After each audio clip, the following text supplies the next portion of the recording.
Speakeasy is just around the corner. This is the next game from Lacerda, and I'm here to talk about 5 things that I think you need to know about Speakeasy. Now, this game is set in the 1920s during the height of Prohibition, but one thing you should know is that this game is actually historically accurate. In fact, it's based on the reign of Lucky Luciano and his commission, which is something that he created during Prohibition. He aligned all of the different families that were creating all of this illegal booze, and he tied them all together. So thematically, in this game, you're actually not fighting against the other players. You're not stealing from them. You're not fighting against them. You're not encroaching on their territory. And the actual real thematic reason that you're not doing that is if you did, you would get kicked out of the commission. Again, completely real. It's actually kind of amazing how he got all of these different stills to work together and cooperate during this time. Now, he took kind of all of the money from all of these stills, all of the production from all of these different speakeasies, and he distributed it back out to all of the families that were part of the commission. Based on how well they performed, they would get more money from him. Lacerda has made that the basis for this entire game. You are trying to improve your districts. You are trying to deliver more booze. You are trying to build more speakeasies in order to get on the good side of Lucky Luciano. And there is this whole phase in the game that's based on this actual splitting of profits that they did. Now, a cool fact about this, because I did not know much about the commission at all when I first started playing this game, is that this became the foundation for what was eventually the mafia. The way that we know the mafia from movies like Godfather, all of that kind of started with the commission and the way that these families kind of had these rules. Now, these rules only applied to these families in New York. There were plenty of other gangsters that would come in from outside and try to push in on the commission's territory. And again, there are a lot of them are featured in this game. We've got gangsters like Tommy Three Fingers or Belly Livingstone or Jack Legs Diamond. And yes, I'm saying those names like you should know them. I didn't, but because of this game, because I played it, I actually did a lot of research on some of these people just to see kind of how they were in real life. And it's amazing the amount of detail that he put into this game as far as pulling from the actual real history of Prohibition during this time and adding it into the game. Number 4 is much more on the surface level. I'm going to talk about the production value of this game. This is another collaboration between Eagle Griffin and Ian O'Toole, who once again has knocked it out of the park with a completely amazing cover, amazing board design. All of the components are really cool, and it has one of the coolest player boards I've seen in a long time. Now, this player board is functional as well as looking really pretty. It's got all these slots on the top as well as spaces on this dual-layered board to hold all of your components. You're going to be putting your speakeasies down here. You're going to be putting your capos, who are your workers that you're going to place, your family members that you can earn, and there's all these different tracks that track how well you're doing in the different aspects of the game. But this is meant to hold cards. There are 4 types of cards, these operation cards that tie in directly to each aspect of the game. One of these is going to be your VIPs, how many family members you can have, how many parties you can throw, which equates to how much booze you can sell in one sell action, how much you can produce, and how far your fleet of trucks can move. You're going to take these cards and they actually slot directly into the player board, giving you some kind of bonus in the corner and some kind of image that fits in really well. And it makes for an entirely thematic looking presentation on your board. This is something I'm going to come back to a lot, the way that they've tied theme into this game. When you look at the board and you see the board full of speakeasies, either speakeasies that are controlled by the players or speakeasies that are controlled by the different mobsters in the game, and the fact that you have these trucks moving around, you have these police moving around, you have actual physical barrels that are going onto the board, plus you have those ships moving around the harbor on the outside edge of the board. It all comes together in a really cool way and feels like a more living, breathing map of New York than maybe what we've seen in some of other Lacerda's more abstract, zoomed out games. This is all much more zoomed out to the 3 districts of Manhattan. For number 3, I want to talk about the unique worker placement system that's going on here. Now, throughout the game, you're going to be playing over a number of different eras, which signify actual years as your family is kind of aging. You're going to start the game with 4 capos, who are your workers that you're going to place out on the board. But as the game progresses, you're going to get 3 back. And then eventually, by the end of the game, you're only getting 1 to place on your final turn. But there are a wide variety of action spaces. what you're doing thematically, because again, the theme is very important in this game, you're sending out your capos to talk to people, to kind of shake them down for whatever action they're going to perform. And these people that you can visit are broken down into multiple different actions. Most of these actions have multiple people that you can visit.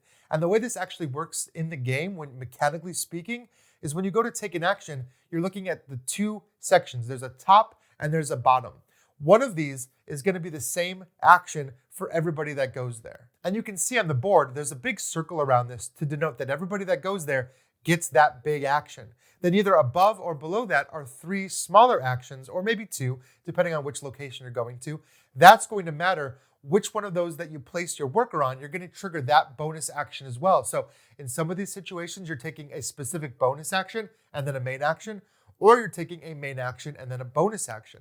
And a lot of these actions are going to allow you to draw more cards. They're going to let you play cards. You have those operation cards you can play that then chain into other actions. They're going to let you put people out on the board. They're going to let you hire goons that you'll use for strength. They're going to be fighting other mobsters. You're going to be raiding port ships and stealing booze from the ports. There's a lot that is happening in this game, but it is all broken down by these different actions. Each one of these actions denotes to a very specific section of your player board and often looks at the strength level of each one of those sections of the player board. Number 2 is it has a unique turn order structure. One of the locations that you can go to, called the restaurant, you can just go there and chill, allows you to manipulate the turn order. Now, it's worth noting that this is also the only location in the game that lets you cook your books. This is another thematic part of the game. You have these book tokens that you can cook. You can take them and place them on a variety of different objectives that are going to make money for you. Ultimately, money is what you want in this game, so cooking these books is useful. But that also lets you reset the turn order. Now, in a lot of games, you generally want to go first, and they don't give you a lot of motivation to go last. Like, you want to go to those locations just so you jump to the front of the line and go first. However, they actually incentivize you in some situations to go last. So you're needing to weigh, do I want the best worker placement spot? Do I need a specific spot next turn to enact my grand strategy? Then you want to be first. But tied to each placement is a leverage number. That number is how much you're going to have to pay your family members to come out and protect your buildings. You'll have your speakeasies, you'll have your casinos and your nightclubs. The police can come in and they can kind of shake you down. They can block your operations, but they won't mess with you if you have a family member. There's a little bit of payoff. There's a little bit of, greasing the palms. So if you get a family member in a location, you can protect it. However, if you're going first, it costs 4 loyalty to get those family members out. If you're going last, it only costs 1. And a lot of these actions let you put out as many family members as you have, supposing that you can afford them. So timing it just right, building up your supply of family members, then taking the turn action to go to the very bottom and be last for the rest of that round. But now you're getting to put out 4 family members for the price of 1. Timing that and finding the pacing of when to go first and when to go last is very important. And I've not really seen a game incentivize going last as much as this one does. And the last thing I want to mention is how the theme of this game actually influences how you teach the game and how well you can understand the different processes. It's incredibly thematic in what you're doing. You're taking several actions in kind of a chain here in order to score points in the form of money. Whoever has the most money at the end of the game wins, so finding ways to earn money is important. Now, you can earn money, like I mentioned a little bit ago, from completing objectives, and that is a good way to earn money. There's objectives scattered all over the board, and they encourage you to explore different things like attacking ships to get crates, like collecting family members and putting them out on the board, or completing very specific tiles that are going to come out. But the other way to gain money is to sell your booze. That's really what the game is about, and it's a 3-step process. First, you have to produce the booze. Then you have to deliver the booze with your fleet of trucks that are going to move across the board. And then you have to sell your booze. And these are 3 different actions you can take in the game. So you're going to be wanting to go to these 3 spots in order. Of course, in order to do any one of these things well, you have to increase your ability in that aspect or increase your strength. Your orange stat is tied to how much booze you can produce when you produce. Your green stat is tied into how far your trucks can move and even how many trucks you can have on the board at once. And your purple stat is how many parties you can have, which means how much booze can you sell at once. Plus, there's this infamy track up to the side. The farther you get up that infamy track, the more lucrative your barrels become, the more people are willing to spend for your booze. So you can sell it for a lot more as you move up this infamy track. So balancing that, getting your stats high enough, you really want to lean into that process. And it's very easy to kind of explain that. Yes, you have to produce the booze before you can sell it. You have to deliver it before you can sell it. You have to do this step process. And it's very easy to look at the board and understand, okay, well, the red speakeasies, these are mafia. You have tokens on the board that denote their strength. There's going to be battles when you kind of move in. You're using your goons to fight against the enemy. The way that the police kind of move around the board, it's kind of all as expected. You kind of assume, yeah, if the police are in my space, they're going to shut down operations. So I need to deal with that. There's these red markers that are going to show where mob wars are going to break out. And you can look at the board and say, okay, well, I understand. I know what a mob war is like. I know that these were very conflicting times and there was always territory disputes between members of the commission and outside influences, especially from down south a little bit, trying to push in and take over aspects of New York. All of this kind of really ties into the theme. And the theme, again, is supported by the victory points themselves, which are money. This game is all about making money. Now, what's neat here is you're making money in two ways. You're either making money that goes into your safe, that is kind of secure and is meant to be scored at the end of the game, or you're adding money to your pocket, which is going to go out in front of you and is visible to everybody. That's how much like chump change spending money you have to take all the actions, because a lot of the building and hiring and playing things, a lot of that does cost money. So you're spending money from in front of your player shield all throughout the game. You can spend money from behind your safe.